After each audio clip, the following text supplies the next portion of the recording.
സ്നേഹിതരെ, സദൃശവാക്യങ്ങളുടെ പഠനത്തിൽ ഏർപ്പെട്ടിരിക്കുന്ന നാം തലമുറകൾക്ക് മുമ്പ് ജ്ഞാനി പകർന്നു നൽകിയ മനോഹരമായ പാഠങ്ങൾ ഇന്നും നമ്മുടെ ധാർമ്മിക നൈതിക ജീവിതത്തിൽ എത്ര പ്രസക്തമാണ് എന്ന് തിരിച്ചറിഞ്ഞുകൊണ്ടിരിക്കുകയാണല്ലോ. ദൈവത്തിൻ്റെ ആത്മാവ് വ്യാപരിച്ച് എഴുതപ്പെടുകയും ശേഖരിക്കപ്പെടുകയും ചെയ്ത തിരുവചനം ഇന്നും നമ്മുടെ ജീവിതങ്ങൾക്ക് കാലിന് ദീപവും പാതയ്ക്ക് പ്രകാശവുമായി തുടരുന്നതിനെ ഓർത്ത് നമുക്ക് ദൈവത്തെ സ്തുതിക്കാം. ഇന്ന് അല്പസമയം ഒരുമിച്ച് ചിന്തിക്കുകയും ധ്യാനിക്കുകയും ചെയ്യുവാനായി സദൃശവാക്യങ്ങൾ 15-ാം അധ്യായം അതിൻ്റെ 27-ാം വാക്യത്തിലേക്ക് നമുക്ക് നമ്മുടെ ശ്രദ്ധയെ തിരിക്കാം. ദുരാഗ്രഹി തൻ്റെ ഭവനത്തെ വലയ്ക്കുന്നു, കോഴ വെറുക്കുന്നവനോ ജീവിച്ചിരിക്കും. ദുരാഗ്രഹിയായൊരു മനുഷ്യൻ ഒരു വശത്ത്, കോഴയെ വെറുക്കുന്നവൻ മറുവശത്ത്.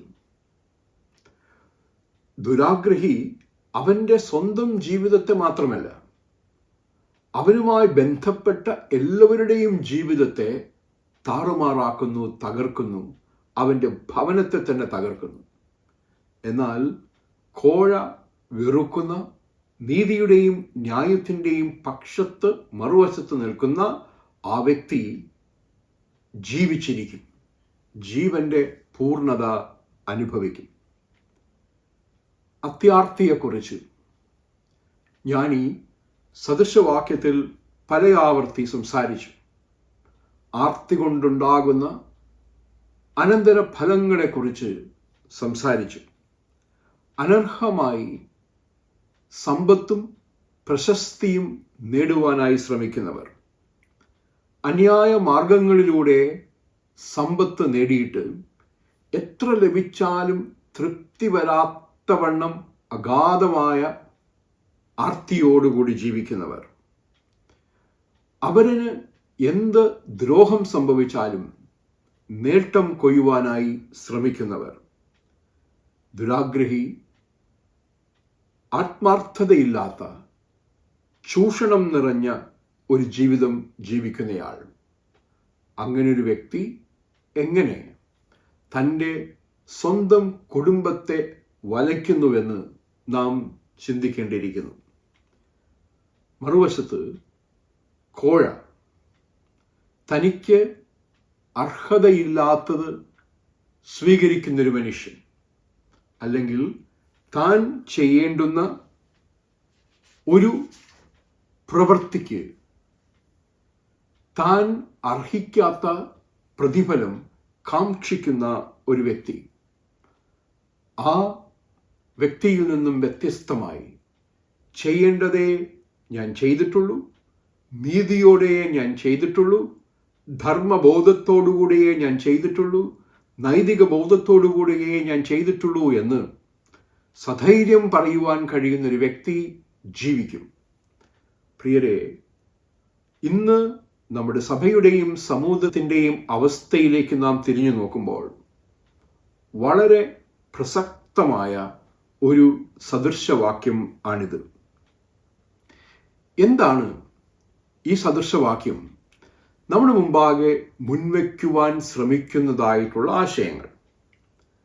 ലാഭത്തിനു വേണ്ടി അന്യായ മാർഗങ്ങൾ സ്വീകരിക്കുന്നവർ ദൈവസിരുസന്നിധിയിൽ അസ്വീകാര്യരായിരിക്കും എന്ന് പലവട്ടം ഓർമ്മിപ്പിച്ച ഞാനും അത് ഇവിടെ അടിവരയിടുകയാണ്. ഒരുപക്ഷെ വരും തലമുറയ്ക്ക് ജീവിതത്തിൻ്റെ അടിസ്ഥാന പാഠങ്ങൾ പഠിപ്പിച്ചു കൊടുക്കുമ്പോൾ അത്യാർത്തിയുടെ വഴിയല്ല, മറിച്ച് നിങ്ങളുടെ വഴി അത് ധർമ്മബോധത്തിൻ്റെതാകണം, നിങ്ങളുടെ വഴി അത് നീതിബോധത്തിൻ്റെതാകണം, നിങ്ങളുടെ വഴി അത് ന്യായബോധത്തിൻ്റെതാകണം, നിങ്ങളുടെ വഴി അത് സ്നേഹത്തിൻ്റെയും വിശ്വസ്തതയുടെയും കരുതലിൻ്റെയും ആർദ്രതയുടെയുമാകണം.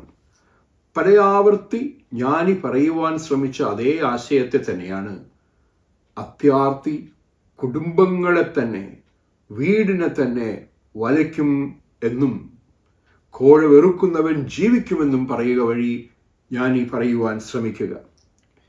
വ്യക്തിപരമായ ദുരാഗ്രഹം ഒരു വ്യക്തിയുടെ ജീവിതത്തെ മാത്രമല്ല, ആ വ്യക്തിയുമായി ബന്ധപ്പെട്ട അനേകരുടെ ജീവിതത്തെ ബാധിക്കും എന്ന് പറയുമ്പോൾ ധനസമ്പാദനം മാത്രമല്ല ജീവിതത്തിൻ്റെ പ്രധാന ലക്ഷ്യം.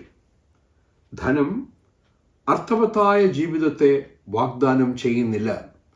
ധനം ഒരുപക്ഷെ ദൈവത്തിൻ്റെ ദാനമായി തിരിച്ചറിഞ്ഞ് വിനയത്തോടെ ശരിയായി വിനിയോഗിച്ചാൽ അതിനെ ശരിയായ രീതിയിൽ ദൈവതിരുസന്നിധിയിൽ അനുഗ്രഹപൂർണമായി ഉപയോഗിക്കുവാൻ നമുക്ക് കഴിഞ്ഞേക്കാമെങ്കിലും അന്യായ മാർഗത്തിലൂടെ നേടുന്നതായിട്ടുള്ള ധനം ഒരിക്കലും ജീവിതത്തിൽ സന്തോഷവും സമാധാനവും പകർന്നു നൽകുകയില്ല എന്നും അത് കുടുംബത്തിൻ്റെ തായ്വേരുകളെ തന്നെ ബാധിക്കും എന്നും ഞാൻ ഈ ഓർമ്മപ്പെടുത്തുകയാണ്. സത്യസന്ധമായ ജീവിതം സമൃദ്ധമായ ജീവന് നിദാനമായി മാറുന്നു എന്ന് ഓർക്കുകയാണ്. കോഴയെക്കുറിച്ച് വളരെ വ്യക്തമായി ജ്ഞാനി പറയുകയാണ്. അവിടെ ദൈവതിരുസന്നിധിയിൽ പ്രസന്നതയുള്ള സ്വഭാവം കോഴയെ വെറുക്കുന്ന സ്വഭാവമാണ്. തനിക്ക് താൻ ചെയ്യുന്ന പ്രവൃത്തിക്ക് അർഹമായി ലഭിക്കേണ്ടതിൽ നിന്ന് എന്ത് അധികം നേടിയാലും അത് കോഴയാണ്. കോഴ വെറുക്കുന്നവൻ ജീവിക്കും. എന്നാൽ കോഴയുടെ പ്രലോഭനങ്ങളിൽ വീണുപോയാലോ അത് നാശത്തിൽ അവസാനിക്കും, കുടുംബങ്ങളുടെ നാശത്തിൽ അവസാനിക്കും എന്ന് ജ്ഞാനി വിനയത്തോടെ ഓർമ്മപ്പെടുത്തുകയാണ്. പ്രിയരെ, ഇന്ന് അനേകമിടങ്ങളിൽ കോഴയുടെ ഒരു സ്വാധീനം നാം കാണുകയാണ്. അത് അന്താരാഷ്ട്ര തലങ്ങളിൽ സമ്മാനങ്ങളായി വിമാനങ്ങൾ കൊടുക്കുന്ന തലം മുതൽ സാധാരണ ഇടങ്ങളിൽ ഒരു സേവനം നേടിയെടുക്കുവാനായി നൽകുന്ന ചെറിയ സംഭാവനകൾ വരെ കോഴയുടെ പരിധിയിൽപ്പെടുന്ന അനുഭവമാണ്. അനർഹമായത് താൻ നേടുകയില്ല എന്നും അരുതാത്തത് ചെയ്യുകയില്ല എന്നും തിരിച്ചറിയുന്ന മനസാക്ഷി ബോധം നഷ്ടപ്പെടുന്ന ഒരു തലമുറയോട് ഈ സദൃശവാക്യത്തിൻ്റെ പ്രസക്തി വളരെ വലുതാണ് എന്ന് നാം ഓർമ്മപ്പെടുത്തേണ്ടതായിട്ടുണ്ട്.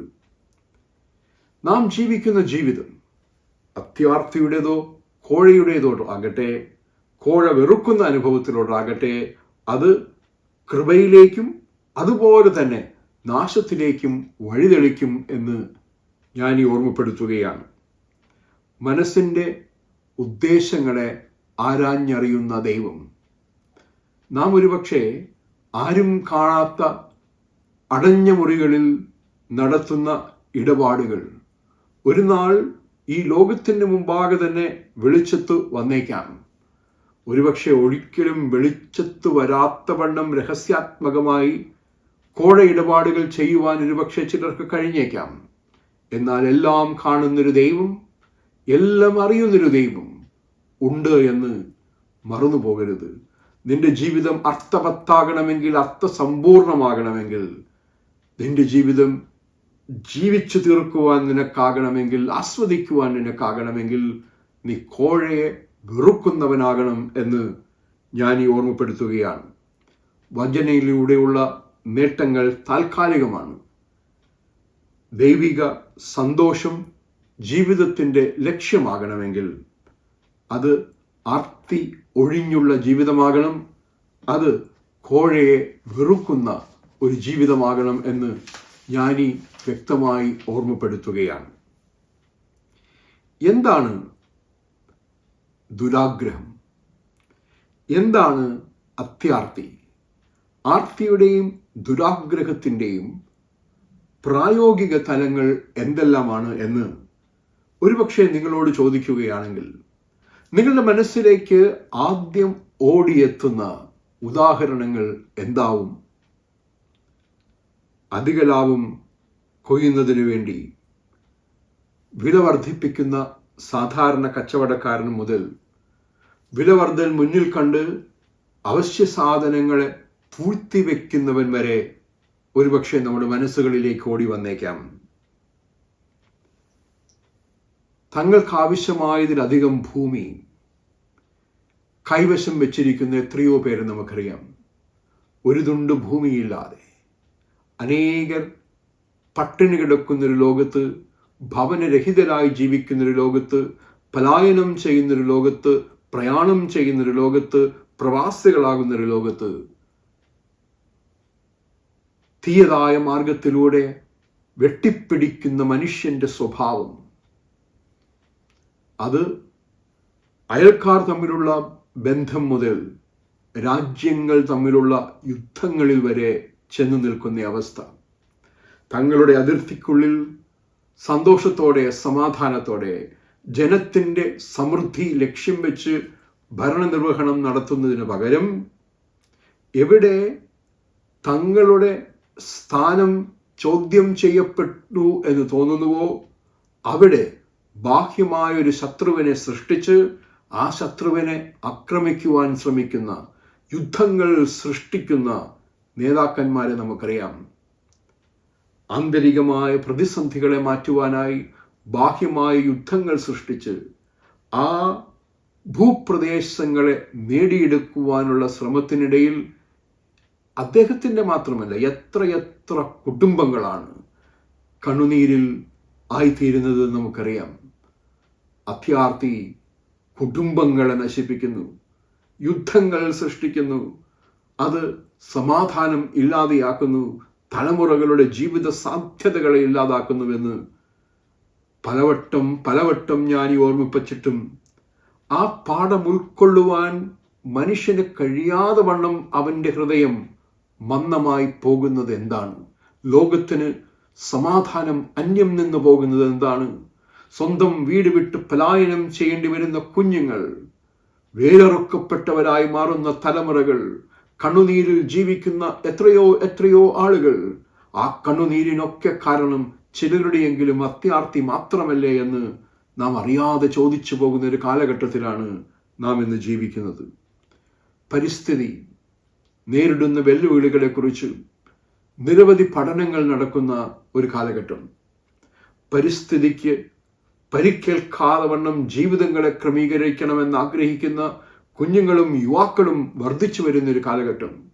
പരിസ്ഥിതിയെക്കുറിച്ച് അവബോധമുള്ള തലമുറകൾ നമ്മുടെ ചുറ്റും വർദ്ധിച്ചു വരുമ്പോഴും പ്രിയമുള്ളവരെ, ജനിക വ്യതിയാനങ്ങളിലൂടെ മാത്രമല്ല, ഖനനത്തിലൂടെ, വനനശീകരണത്തിലൂടെ, മൈനിങ്ങിലൂടെ, പാറകളെ പൊട്ടിക്കുന്ന ഖനനത്തിലൂടെ പ്രകൃതിയെ ഇല്ലായ്മ ചെയ്യുന്ന, പ്രകൃതിയെ ചൂഷണം ചെയ്യുന്ന എത്രയോ ചിത്രങ്ങൾ നമ്മുടെ കൺമുന്നിൽ കണ്ടിട്ടും അതിന് അനുവാദം കൊടുക്കുന്ന ഭരണാധികളെ കണ്ട് മൂക്കത്ത് വിരൽ വെക്കുമ്പോൾ അവരുടെ ആർത്തി നമ്മുടെ ജീവിത വ്യവസ്ഥിതിയെ തന്നെ ഇല്ലാതാക്കുകയാണ്. വരും തലമുറകൾക്ക്, ഇനി വരുന്നൊരു തലമുറയ്ക്ക് ഇവിടെ വാസം സാധ്യമോ എന്ന് ഉള്ളുരുകി നാം ചോദിച്ചു പോകുന്ന അനുഭവത്തിലേക്ക് കൊണ്ടുചെല്ലുന്ന അനുഭവം. ആർത്തി, അത്യാർത്തി കുടുംബങ്ങളെ നശിപ്പിക്കുന്നു, വലയ്ക്കുന്നു, ഇല്ലാതെയാക്കുന്നുവെന്ന് നൂറ്റാണ്ടുകൾക്ക് അപ്പുറം ഞാൻ ഈ ഓർമ്മപ്പെടുത്തുകയാണ്. എല്ലാ മേഖലകളിലും ഈ ആർത്തി നാം കഴിയുന്നു. മായം ചേർക്കുന്ന ആഹാരം മുതൽ മായം ചേർക്കുന്ന മരുന്നുകൾ വരെ ഇന്ന് ലഭ്യമാണ്. മനുഷ്യന്റെ ആരോഗ്യം വെറും ഒരു കച്ചവട വസ്തുവാക്കി മാറ്റി. ഒരു മനുഷ്യൻ ഒരു ചെറിയ രോഗത്തോടുകൂടി ആശുപത്രിയിൽ ചെന്നാൽ ആ രോഗത്തെ എങ്ങനെ മാറ്റാമെന്നല്ല, ആ മനുഷ്യനിൽ നിന്ന് എത്രമാത്രം ഊറ്റിയെടുക്കാം എന്ന് കരുതുന്നവർ വർദ്ധിക്കുന്നൊരു ലോകത്തിലാണ് ഈ സദൃശവാക്യം പ്രസക്തമാകുന്നത്. കള്ളപ്പണത്തിൻ്റെയും കുഴൽപ്പണത്തിൻ്റെയും എത്രയോ കഥകൾ നാം കേട്ടാലും അതിനെ മൂടിവെക്കുവാൻ, അതിൽ നിന്ന് ഊരി വരുവാൻ എല്ലാ വ്യവസ്ഥകളെയും മറികടക്കുവാൻ മനുഷ്യന് കഴിയുന്നുവെന്ന ലജ്ജാകരമായ അവസ്ഥയുടെ മധ്യയാണ് ഈ സദൃശവാക്യം നാം വായിക്കുന്നത്. ബന്ധങ്ങൾ ലാഭത്തിൻ്റെ കണ്ണുകളിലൂടെ മാത്രം കാണുന്ന അനുഭവം. എന്തിന്? വിവാഹം പോലും എത്ര രൂപ സ്ത്രീധനം കിട്ടും എന്ന് ഒറ്റ ചോദ്യത്തിൽ അടിസ്ഥിതമായി ആരംഭിക്കുന്ന തലത്തിലേക്ക് തരം താണുന്നൊരു പശ്ചാത്തലത്തിലാണ് ഈ സദൃശവാക്യം നാം വായിക്കുന്നത്. ഉപഭോഗ സംസ്കാരം, കൺസ്യൂമർ കൾച്ചർ, അത് എത്രമാത്രം നമ്മെ ചൂഷണം ചെയ്യുന്നുവെന്ന് നാം അറിയാതെ പോവുകയാണ്. ഡിജിറ്റൽ ലാഭം കൊയ്യൽ, അതിന് നൈതികമല്ലാത്ത എത്രയോ മാർഗങ്ങൾ സ്വീകരിക്കപ്പെടുന്നത് നമുക്കറിയാനായിട്ട് കഴിയും. ഡിജിറ്റൽ ചീറ്റിംഗ്, ചതി ഒളിഞ്ഞിരിക്കുന്ന എത്രയോ അനുഭവങ്ങൾ നമുക്കറിയാം. പ്രകൃതി വിഭവങ്ങളുടെ അമിത ചൂഷണം മുതൽ ആർത്തിക്ക് ഒരുപാട് തലങ്ങൾ നമ്മുടെ ചുറ്റും കാണുന്നൊരു പശ്ചാത്തലത്തിലാണ് വളരെ പ്രസക്തമായ ഈ സദൃശവാക്യം നാം വായിക്കുന്നത്, തിരിച്ചറിയുന്നത്. ദുരാഗ്രഹി തൻ്റെ ഭവനത്തെ വലയ്ക്കുന്നു, കോഴ വെറുക്കുന്നവനോ ജീവിച്ചിരിക്കും. ദുരാഗ്രഹി തൻ്റെ ഭവനത്തെ വലയ്ക്കുന്നു എന്ന് പറയുമ്പോൾ സ്വാഭാവികമായി നാം ചോദിച്ചു പോകുന്നൊരു ചോദ്യമാണ്, എങ്ങനെയാണ് ദുരാഗ്രഹം ഒരു ഭവനത്തെ തകർക്കുന്ന അവസ്ഥയിൽ, ഒരു സംവിധാനത്തെ, ഒരു രാഷ്ട്രത്തെ, ബന്ധങ്ങളെ, സമൂഹങ്ങളെ തകർക്കുന്ന അവസ്ഥയിൽ ചെന്നെത്തുക എന്ന്? എവിടെ ദുരാഗ്രഹം കടന്നു വരുന്നുവോ അവിടെ ബന്ധങ്ങളുടെ പവിത്രത നഷ്ടപ്പെടുന്നു. എൻ്റെ കൂടെയുള്ളവർക്ക് എന്ത് സംഭവിച്ചാലും ശരി, എനിക്ക് നേട്ടം മതി എന്ന് ഞാൻ കരുതുമ്പോൾ അവിടെ ഞാൻ ബന്ധങ്ങളെ, വ്യക്തികളെ അനാദരിക്കുവാൻ തുടങ്ങുന്നു, ആദരിക്കാതിരിക്കുവാൻ തുടങ്ങുന്നു. അകൽച്ച അതിൻ്റെ പരിണിത ഫലമാണ്. വഞ്ചനയും വിശ്വാസഭംഗവും ബന്ധങ്ങളിലേക്ക് കടന്നു വരുന്നു. പണസമ്പാദനത്തിൻ്റെ തീവ്രമായ ഈ നെട്ടോട്ടത്തിന് ഇടയിൽ ബന്ധങ്ങൾ അവഗണിക്കപ്പെടുന്നു. ഭർത്താവിന് ഭാര്യയോടും, ഭാര്യയ്ക്ക് ഭർത്താവിനോടും, മാതാപിതാക്കൾക്ക് മക്കളോടും ചേർന്ന് ചിലവഴിക്കുവാൻ സമയം, സാഹചര്യം ഇല്ലാതായി മാറുന്നു. ഐക്യത്തിൻ്റെ അനുഭവത്തിന് പകരം ഐക്യം തകർന്ന് മനുഷ്യർ തമ്മിൽ തർക്കങ്ങൾ മാത്രം അവശേഷിക്കുന്ന അനുഭവമായി മാറുന്നു. വളരെ അധികം സമ്പാദിക്കുവാനുള്ള ത്വരയുടെ മധ്യേ പ്രിയപ്പെട്ടവർക്കായി സമയം ചിലവാക്കുവാൻ നാം മറന്നുപോകുന്നു. എന്തൊക്കെയോ ആണ് എന്ന ചിന്ത നമ്മിൽ കടന്നു വരുമ്പോൾ വിനയം നമ്മിൽ നഷ്ടപ്പെടുന്നു, സഹനം നമുക്കില്ലാതെയാകുന്നു, സഹിഷ്ണുത നമുക്ക് നഷ്ടപ്പെടുന്നു. വസ്തുതർക്കങ്ങൾ, വൈരാഗ്യങ്ങൾ സാധാരണ അയൽക്കാരുടെ തലത്തിൽ നിന്ന് തുടങ്ങി അത് രാഷ്ട്രങ്ങൾ തമ്മിലുള്ള അന്താരാഷ്ട്ര യുദ്ധങ്ങളിലേക്ക് വരെ ചെന്ന് നിൽക്കുന്ന അവസ്ഥ. എന്ത് ലഭിച്ചാലും തൃപ്തിയില്ലാത്ത മനുഷ്യൻ, ആത്മീയം തലങ്ങളിലും ആത്മീയത പോലും നഷ്ടപ്പെട്ടു പോകുന്ന മനുഷ്യൻ, ആർത്തിയുള്ളവൻ, ദുരാഗ്രഹമുള്ളവൻ, അവൻ്റെ ജീവിതത്തിൽ അവൻ്റെ കുടുംബങ്ങളെ തകർക്കുന്ന അനുഭവം എത്ര പ്രായോഗികമായ ഒരു ചിന്തയാണ്. എന്നാൽ കോഴ വെറുക്കുന്നവൻ ജീവിക്കും എന്ന് ചിന്തിക്കുമ്പോൾ പ്രായോഗികമായ ഒരു ചോദ്യം കൂടി നാം സ്വയം ചോദിക്കണം. എന്തൊക്കെ കാര്യങ്ങളാണ് ഈ കോഴയുടെ സ്വാധീനത്തിൽ വരുന്നത് എന്ന ചോദ്യം? കാര്യസാധനത്തിനായി കൈക്കൂലി നൽകുവാൻ ശ്രമിക്കുന്നവർ, തങ്ങൾക്ക് നിയോഗിക്കപ്പെട്ടിരിക്കുന്ന സ്ഥാനങ്ങളെ അന്യായമായി ഉപയോഗിച്ച് ആ പണം ആ മുൻവയ്ക്കുന്നതായിട്ടുള്ള പണേതരമായ പ്രലോഭനം സ്വീകരിക്കുവാൻ തയ്യാറാകുന്നവർ കാര്യസാധനത്തിനായി നൽകുകയും അന്യായ മാർഗത്തിലൂടെ കാര്യം നേടി നൽകുവാനായി സ്വീകരിക്കുകയും ചെയ്യുന്ന അനുഭവം കോഴയാണ്. അത് എല്ലാ തലങ്ങളിലും ഇന്ന് കടന്നുകൂടിയിരിക്കുന്നു. സഭയുടെ തലത്തിൽ, ഒരുപക്ഷെ നിയമനങ്ങളിൽ, അഡ്മിഷനുകളിൽ പോലും ഇത് വന്നു ചെന്നു നിൽക്കുന്ന ഒരു പശ്ചാത്തലത്തിലാണ് ഈ സദൃശവാക്യം ഇന്നിൻ്റെ തലമുറ അടിവരയിട്ട് വായിച്ചു പഠിക്കേണ്ടുന്ന ദൈവാത്മാവിൻ്റെ സന്ദേശമായി നാം തിരിച്ചറിയേണ്ടത്. നിയമവ്യവസ്ഥയിൽ നിന്ന് രക്ഷപ്പെടുവാനായി പണവും സ്വാധീനവും ഉപയോഗിക്കുന്നവർ, സാധാരണ നീതി വ്യവസ്ഥയെക്കുറിച്ച് പറയുന്നത് ചിലന്തി വല പോലെ എന്നുള്ളതാണ്. ചെറിയ ചെറിയ പ്രാണികൾ കുടുങ്ങി ജീവിതം ഹോമിക്കുമ്പോൾ വലിയ പ്രാണികൾ വളരെ വേഗം പറന്നു പോകുന്ന അവസ്ഥ. നീതിന്യായ വ്യവസ്ഥയിൽ കോഴയുടെ സ്വാധീനത്തെക്കുറിച്ച് എത്രയോ പഠനങ്ങൾ. തൊഴിൽ സാധ്യതകൾ ഉറപ്പാക്കുന്ന പണം ഇടപാടുകൾ, പഠന സാധ്യതകൾ പിൻവാതിലിലൂടെ ഒരുക്കിയെടുക്കുന്ന അനുഭവം, വിദ്യാഭ്യാസത്തെ, ആരോഗ്യത്തെ കച്ചവടമാക്കുന്ന അനുഭവം, എത്രയോ നമുക്ക് ഓരോന്നായി എണ്ണിപ്പറയുവാനായിട്ട് കഴിയും.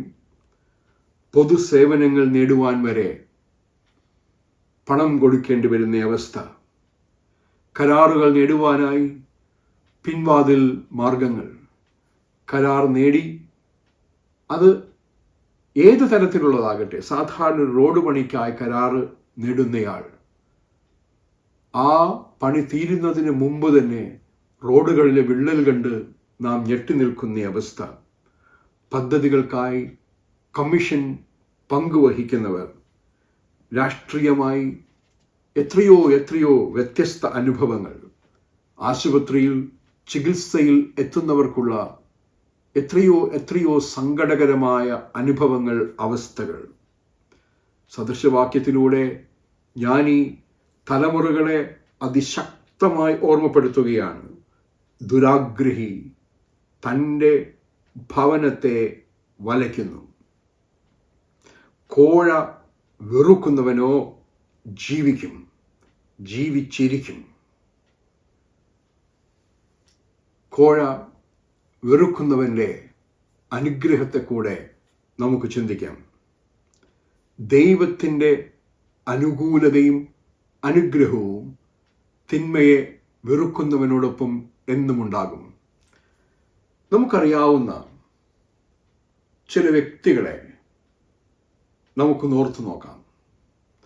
നമുക്കറിയാവുന്ന ഇടങ്ങളിൽ, അത് സഭയുടെ പ്രധാന സ്ഥാനങ്ങളിലാകട്ടെ, ഔദ്യോഗിക മേഖലയിൽ നമുക്കറിയാവുന്ന പ്രധാന സ്ഥാനങ്ങളിലാകട്ടെ, രാഷ്ട്രീയ മേഖലയിൽ നമുക്കറിയാവുന്ന ഇടങ്ങളിലാകട്ടെ, ചിലരെ നാം ഓർക്കുന്നത് ആ മനുഷ്യൻ വിശുദ്ധനായിരുന്നു എന്ന് പറഞ്ഞുകൊണ്ടാണ്. തലമുറകളോട് നമുക്ക് പറഞ്ഞു കൊടുക്കും, ഇന്ന് ഈ അഭിമന്യനായ മനുഷ്യൻ്റെ ജന്മദിനമാകേണ്ടതാണ്, ചരമവാർഷികമാണ്, അയാളൊരു വിശുദ്ധനായിരുന്നു. അതുപോലെ തന്നെ പറയും, അതേ കസേരയിൽ പിന്നീട് വന്നിരുന്ന ഈ ഐമേനിയുണ്ട്, ഈ ഐമേനി അല്ലാത്തയാളുണ്ട്, അയാൾ വെറും കള്ളനായിരുന്നുവെന്ന്, കാപഠ്യമുള്ളവനായിരുന്നുവെന്ന് ചരിത്രം ചവറ്റുകുട്ടയിലേക്ക് വലിച്ചെറിയുന്ന അഴിമതിക്കാരൻ്റെയും കോഴക്കാരൻ്റെയും പേരണിഞ്ഞവരായി മാറുന്ന എത്രയോ ആളുകൾ. എന്നാൽ കോഴ വെറുക്കുന്നവൻ വിശുദ്ധനായി ജീവിക്കും, ദൈവാനുഗ്രഹത്തോടെ ജീവിക്കുമെന്ന് ഓർമ്മപ്പെടുത്തൽ. ആ ആന്തരിക സമാധാനം കോഴയിലൂടെ നേടി പണം സമ്പാദിച്ച് പണക്കൂമ്പാരങ്ങളുടെ മധ്യേ കിടന്നുറങ്ങിയാലും ഉറങ്ങാൻ കഴിയാത്ത അവസ്ഥയേക്കാൾ തനിക്കർഹമായത് മാത്രം മതി എന്ന ബോധ്യത്തോടുകൂടി അത്യാർത്തിയില്ലാതെ കോഴ വാങ്ങാതെ ജീവിക്കുന്നൊരു മനുഷ്യൻ്റെ ആന്തരിക സമാധാനത്തിൻ്റെ ആഴങ്ങൾ നാം അറിയണം. സന്തോഷത്തോടെ സമാധാനത്തോടെ കിടന്നുറങ്ങുവാൻ കഴിയുക എന്നുള്ളതാണ്. ജീവിതത്തിൻ്റെ നാളെയെ ദൈവം തരുന്നുവെങ്കിൽ ആ നാളെയെ അനുഗ്രഹത്തോടെ ജീവിക്കാൻ കഴിയുമെന്ന ബോധ്യത്തോടുകൂടെ ആ നാളെയിലേക്ക് പ്രവേശിക്കുവാൻ ശ്രമിക്കുക എന്നുള്ളതാണ് ആ വ്യക്തിയുടെ അനുഗ്രഹത്തിൻ്റെ നിദാനം. സമൂഹം അയാളെ ബഹുമാനിക്കുന്നു. സമൂഹത്തിൽ അയാൾക്ക് അവർണ്ണനീയമായ ഒരു വിശ്വാസ്യതയുണ്ട്. അയാൾ മൂല്യങ്ങളെ മാനിക്കുന്നു. ആ മൂല്യങ്ങൾ മാനിക്കുന്നത് കൊണ്ട് അയാൾ മാനിക്കപ്പെടുന്നു. ഭാവിയെ ഭയം കൂടാതെ നേരിടുവാൻ അയാൾക്കാകുന്നു. തിന്മ ചെയ്യുന്നയാൾ, തിന്മയുടെ വഴികളിലൂടെ കടന്നു വന്നയാൾ ഒരു നാൾ താൻ പിടിക്കപ്പെടുമോ എന്ന ഭയത്തിൽ നിരന്തരം ജീവിക്കുന്ന അനുഭവം. മറുവശത്ത് മടിയിൽ കനമില്ലാത്തയാൾ വഴിയിൽ ആരെ പേടിക്കാനെന്ന് നാം ഇടയ്ക്കിടയ്ക്ക് കേൾക്കുന്നത് പോലെ, സ്നേഹിതരെ, ധൈര്യത്തോടെ നാളെയെ നേരിടുവാൻ കഴിയുന്ന അവസ്ഥ, പുതിയ തലമുറയ്ക്ക് മാതൃകയായി ജീവിക്കുവാൻ കഴിയുന്ന അവസ്ഥ, ജീവന്റെ സമൃദ്ധി, ചുമ്മാ ശ്വസിച്ച് എഴുന്നേറ്റ് ഉറങ്ങുന്ന അനുഭവമല്ല. അയാൾ ജീവിക്കും, സമൃദ്ധിയായ ജീവനോടുകൂടി ജീവിക്കും. പൂർണ്ണമായ ജീവനം അയാൾക്കുണ്ടാകും. ദൈവാനുഗ്രഹത്തിൻ്റെ നിറവിൽ മനുഷ്യൻ്റെയും ദൈവത്തിൻ്റെയും മാന്യത സ്വീകരിച്ച്, അനുഗ്രഹം സ്വീകരിച്ച് അയാൾ ജീവിക്കും. സദൃശവാക്യം 15-ാം അധ്യായത്തിൻ്റെ 27-ാം വാക്യം അതുകൊണ്ട് തന്നെ വളരെ അർത്ഥവത്തും ആധുനിക ലോകത്ത് വളരെ പ്രസക്തവുമായ ഒന്നാണ്. ദുരാഗ്രഹി തൻ്റെ ഭവനത്തെ വലയ്ക്കുന്നു, കോഴ വെറുക്കുന്നവനോ ജീവിച്ചിരിക്കും. ഈ സദൃശവാക്യത്തിൻ്റെ ആഴമായ പൊരുൾ ഗ്രഹിക്കുവാൻ ആത്മാവെ സഹായിക്കണമേ എന്ന് പറയുന്നതോടൊപ്പം തന്നെ ഇന്ന് നമ്മുടെ പ്രാർത്ഥന ഇതായിരിക്കണം: ദൈവമേ, ദുരാഗ്രഹത്തിൻ്റെ പ്രലോഭനങ്ങളിൽ നിന്ന് എന്നെ നിരന്തരം കാത്തുകൊള്ളണമേ. എൻ്റെ സ്വഭാവം എൻ്റെ ഭവനത്തിലെ മറ്റൊരാളുടെ സമാധാനത്തെ അനിക്കുന്നതാകരുതേ, എൻ്റെ ഭവനത്തെ വലയ്ക്കുന്നതാകരുതേ. വ്യത്യസ്തങ്ങളായ രീതിയിൽ കോഴ കാട്ടി പ്രലോഭിപ്പിക്കുവാൻ ശ്രമിക്കുന്നൊരു ലോകത്ത് കോഴയെ വെറുക്കുന്നവൻ, അന്യായമായ ഏത് നേട്ടവും വെറുക്കുന്നവനായി ജീവിപ്പാൻ എന്നെ സഹായിക്കണമേ. ദൈവം വാഗ്ദത്തം ചെയ്യുന്ന ജീവന്റെ പൊരുൾ ക്രിസ്തു ഉള്ളിൽ വാഴുമ്പോൾ, ക്രിസ്തുവിൻ്റെ ഭാവം നമ്മിൽ നിറയുമ്പോൾ അനുഭവിക്കുന്ന ആ ജീവന്റെ പൊരുളും പൂർണ്ണതയും എൻ്റെ ജീവിതത്തിൻ്റെയും ഭാഗമാക്കണമേ എന്നതാകണം നമ്മുടെ പ്രാർത്ഥന. ദുരാഗ്രഹി തൻ്റെ ഭവനത്തെ വലയ്ക്കുന്നു, കോഴ വെറുക്കുന്നവനോ ജീവിച്ചിരിക്കുന്നു. ദൈവം നമ്മെ അനുഗ്രഹിക്കുമാറാകട്ടെ. ആമേൻ.